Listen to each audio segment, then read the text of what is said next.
Aside from the risen Christ, the other prominent character mentioned in the gospel is Thomas. When we hear about Thomas, many call him the doubting Thomas. But if we try to look closely, Thomas was not just doubting.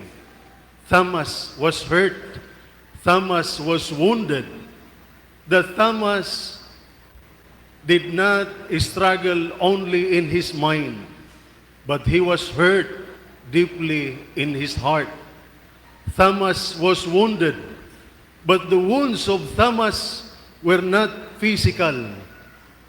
These were wounds of kalooban.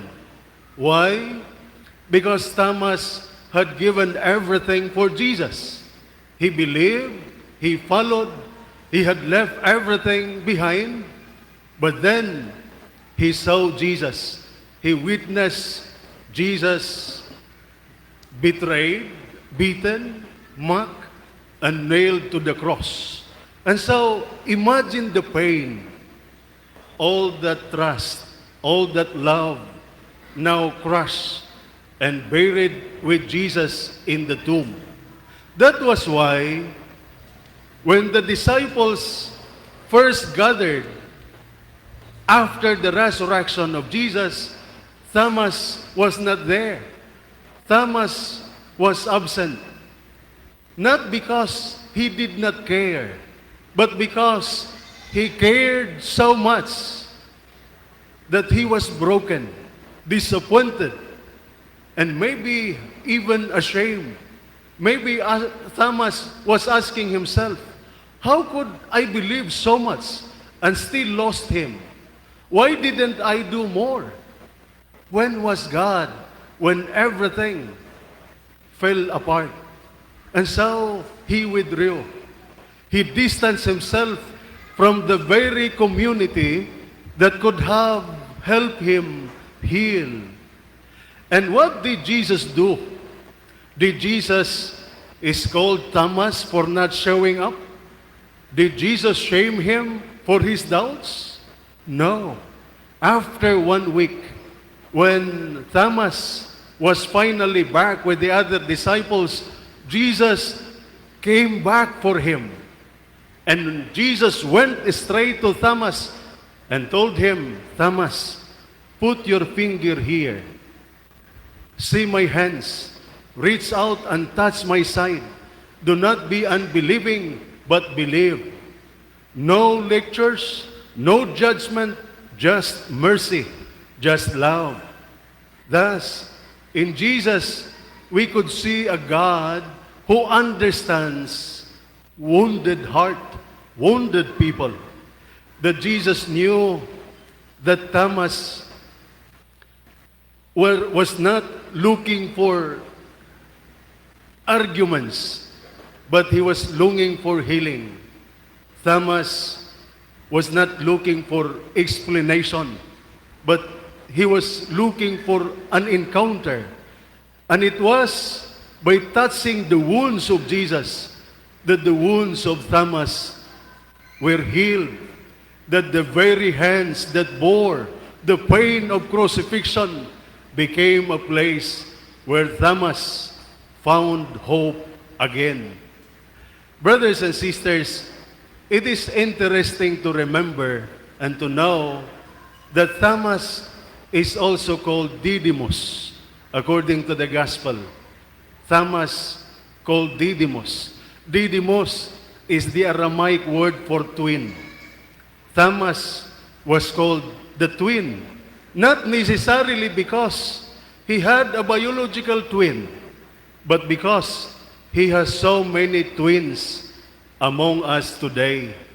Many of us mirror the struggles of Thomas, his fears, his doubt, his deep pain. In so many ways, we are Thomas's twins whenever we are hurting, questioning, and withdrawing. That some of us have been hurt by life, have been wounded by life, by failure, by our struggle. And some of us have been withdrawing from God, from family, and from community because it hurts too much. Some carry silent disappointments, fears, guilt, and unanswered questions. And many of our soldiers know exactly what Thomas felt. You have stood in places of danger. You have witnessed things that are hard to forget. And some wounds are not seen on the body, but are carried deep inside. Wounds of loss, wounds of fear, wounds of guilt, wounds of sadness that no one else can see. And like Thomas, sometimes you just want to withdraw, to hide the pain inside. But remember this, Jesus sees you. Jesus knows the battles within you. And He is not angry at your wounds. And today, He comes to you, showing His scars, and says, I understand you. Come to me. Let me heal you. That is why today's gospel also reminds us of God's unending mercy, that we are not healed because we deserve it, but we are healed because God's mercy is bigger than our wounds. As Pope Francis often reminded us, God never tires in forgiving. It is we who tire asking for mercy. God's heart is always open, especially to the wounded, the tired, the doubting, and the broken.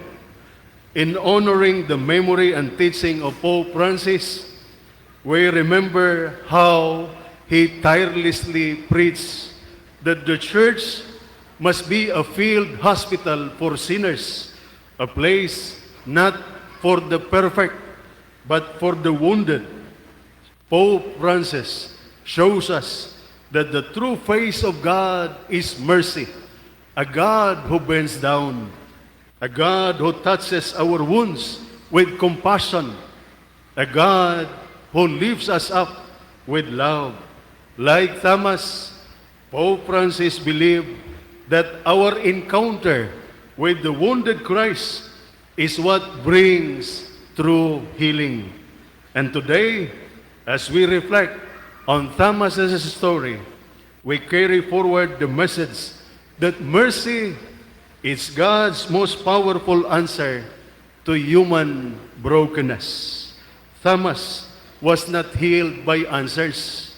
Thomas was healed by an encounter with mercy himself. And today, Jesus still invites us, come, touch my wounds, believe again.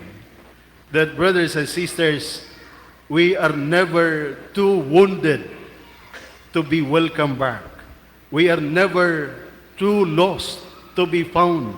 God's mercy is greater than our wounds, and Jesus is already reaching out to us today. Amen.